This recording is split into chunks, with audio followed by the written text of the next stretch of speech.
Kau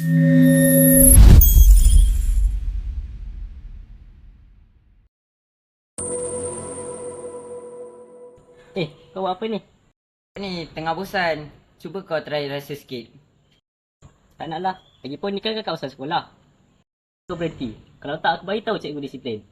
Alah, tak ada siapa tahu pun. Kat belakang ni sunyi. Kes doping menjadi semakin teruk, terutamanya dalam kalangan pelajar peringkat menengah.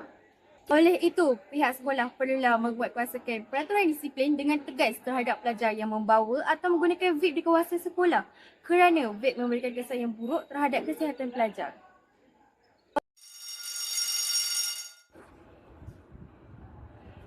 Hai, kamu ni datang daripada mana? Kamu tahu tak, kamu dah lambat 5 minit.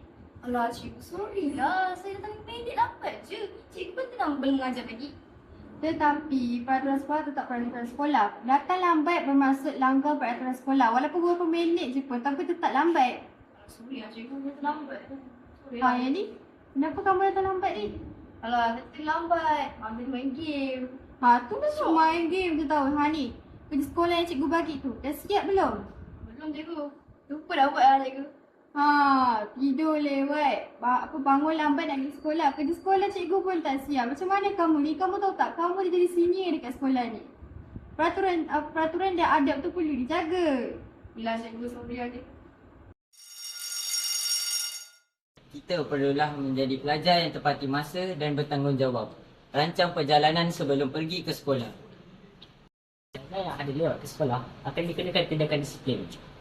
Masa itu emas. Hargailah masa seperti kita hargai emas. Kau nak pergi mana tu? Masuk kelas lah. Kau tak tahu ke jalan yang aku punya? Kalau lalu sini kau kena bayar tau. Kau pergi sekarang duit? Saya tak ada duit lah hari ni. Saya puasa. Tak ada. Bawa duit kau sekarang.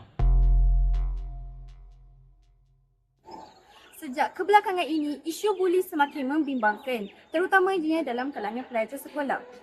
Buli fizikal, perbuatan mencederakan atau menyakiti seseorang secara langsung seperti memukul, menolak atau memeras ugut seseorang yang lebih lemah.